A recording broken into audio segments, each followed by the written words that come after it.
Hello and welcome to the SMARTChess Channel Immortal Game series.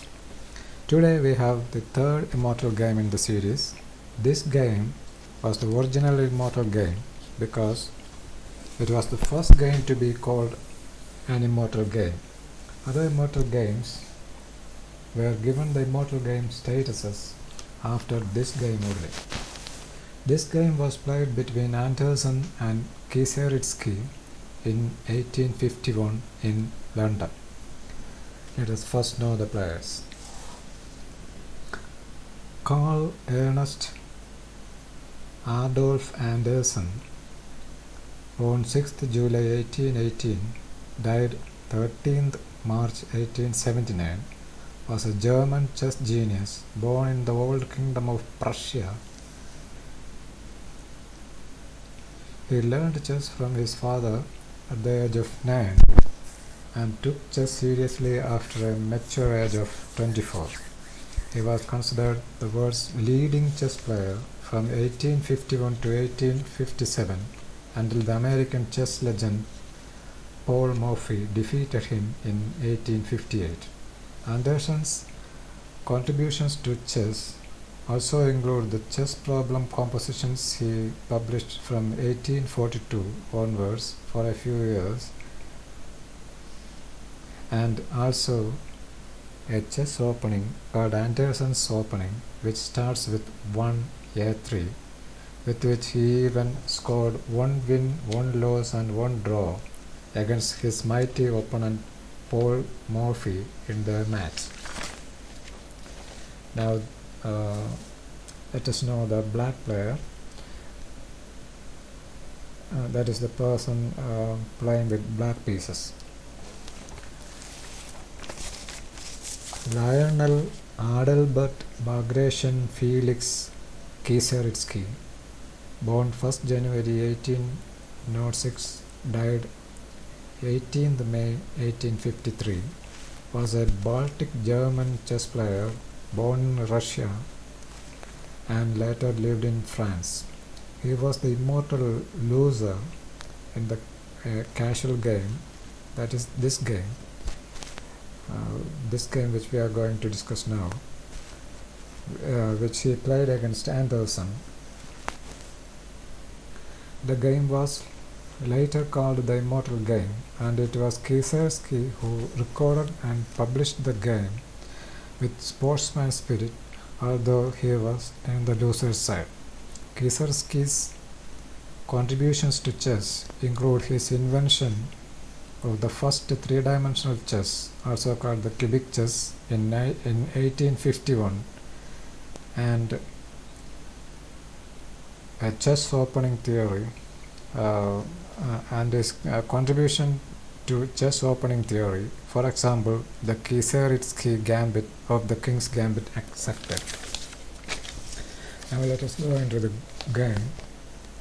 Anderson opens with e4.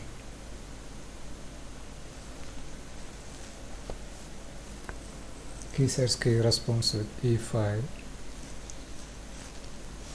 Now f4.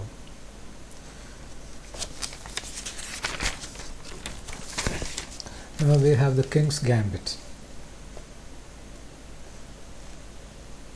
F into e4. Now we have the King's Gambit accepted. Bishop to c4. This is the King's Gambit accepted King's Bishop Gambit variation. The usual and more frequent move is knight to f3. Knight to f3. This is the more frequent move because this prevents the queen check here. This prevents queen to h4 check.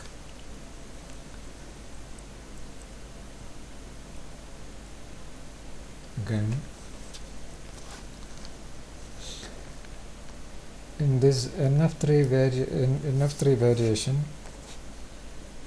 we have the Kieseritzky's gambit variation, which goes with black playing g4, I mean g5, and white playing h4, black g4, and knight to e5. This knight attacks the f7 pawn. It can capture this pawn on g4, or it can return to d3 when it is attacked. Going back, in our game, Anderson actually played bishop to c4, attacking the f7 pawn and encouraging Kieserski to give the check on h4, and Kieserski goes for the check, queen h4 check. Now Anderson moves the king to f1. So, but suppose instead of moving to f1, if Anderson played g6, then f into I mean g3, then f into g3, knight f3, attacking the queen. But now g2, a discovered check, knight captures, and pawn captures the rook, promoting to a queen and a check. So this in this variation, black has a decisive advantage. Going back,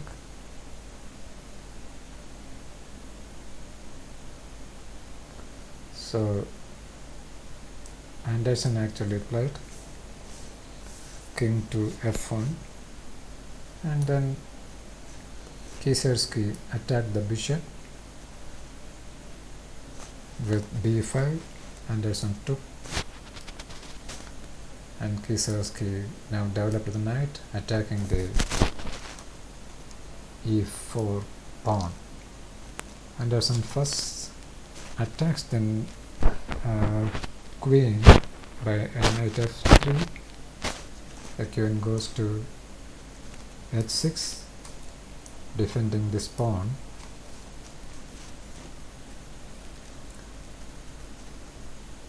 And now Anderson pushes d3 to protect the e4 pawn.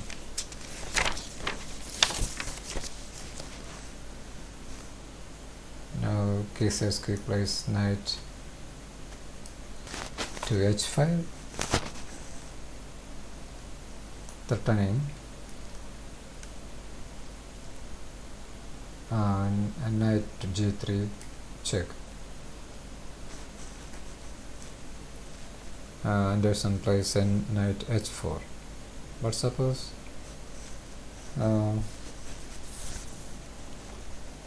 Anderson played something else. For example, say bishop to c4, rerouting the bishop to attack f7. Then Kieserski can go for knight to g3 check, and this is a fork, attacking the rook and attacking the king. And if the pawn takes, then queen takes rook is again check. Going back, if the king moves to g1, then the knight simply takes, and after that the king can recapture the knight, and this is also good for black. So that is why Anderson played a knight to h4. Now you cannot play Now black cannot play the check because now white can simply take the knight, and now the h5 is blocked. So that is why to the knight h4 move, queen went to g5 attacking the knight. The knight goes to f5, and Kisarski plays pawn to c6 attacking the bishop,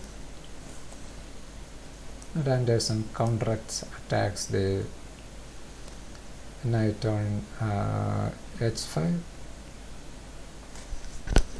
Kisarski cannot play pawn takes g3 en passant because of bishop into g5. So Kisarski moves the knight to f6,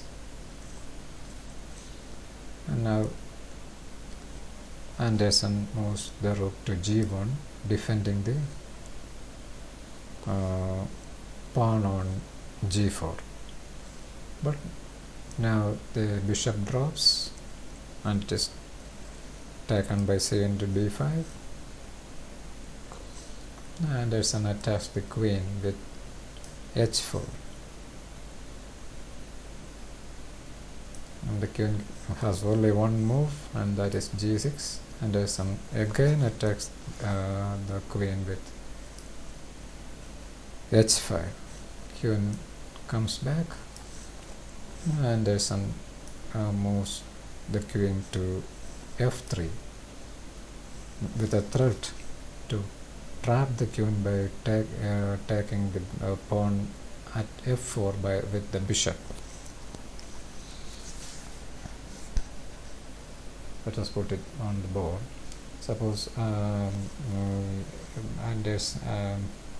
Kisarski moves a random move like this with a6, then bishop into f4, and the queen has no escape squares.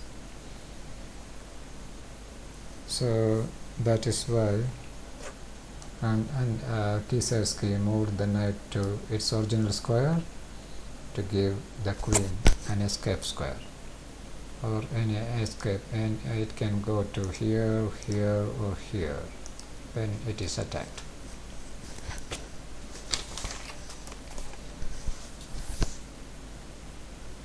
Now bishop into f4, threatening the queen. The queen moves to f6, attacking the pawn on b2, knight to c3, threatening knight to d5, attacking the queen, and simultaneously threatening knight to c7, knight to c7, check, and forking the rook.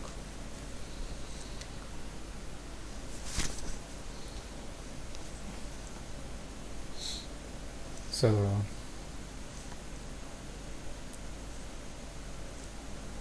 now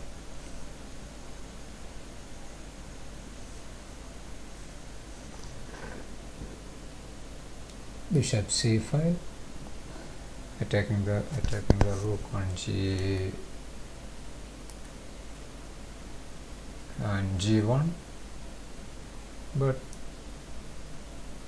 knight to d5 anyway. The queen is attacked, so queen takes b2, threatening queen into a1, check,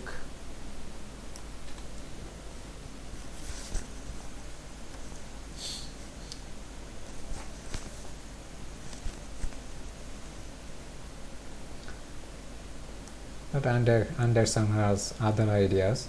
Anderson plays bishop to d6, attacking the bishop on c5. Bishop takes g1. Suppose bishop takes bishop, then knight into d6 check.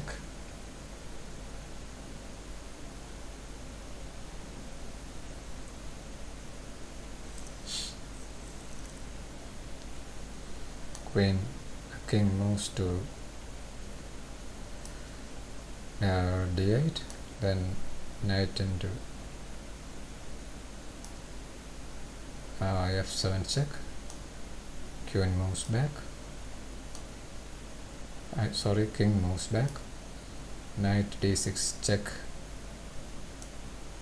King moves to d8, then queen to f8 is checkmate. And again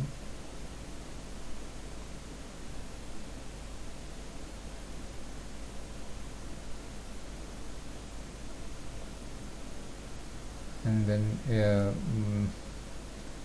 if knight into knight into d6, the king moves to f8, then it is immediately checkmate by queen into f7. Coming back,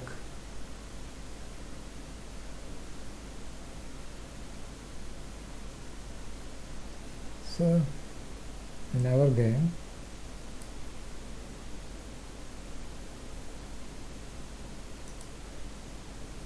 bishop into g1 was played. e5, blocking the queen's access to the g7 square in order to deliver knight into g7 check. Queen takes a1 check. King e2.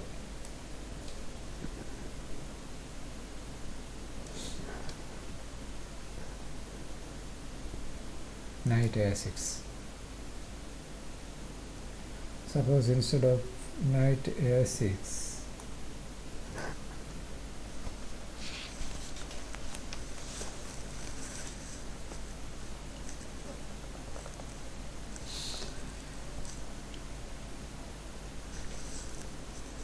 knight f6 was played.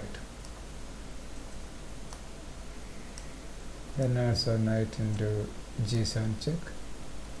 King d8.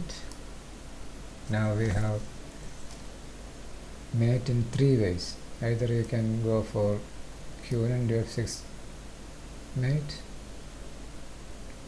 or you can go for bishop to d7 mate, or you can go for bishop to c7 mate. Okay, going back.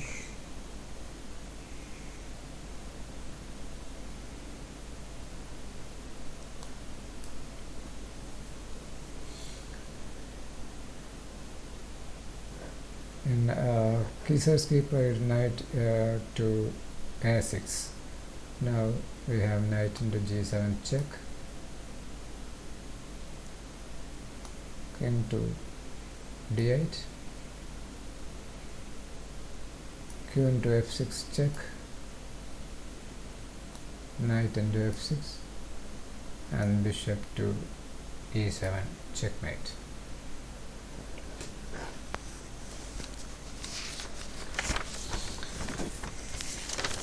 And that's all. Hope you enjoyed the game. You can share your comments or feedback in the comments. Okay, and remember, chess makes you smarter. And bye for now.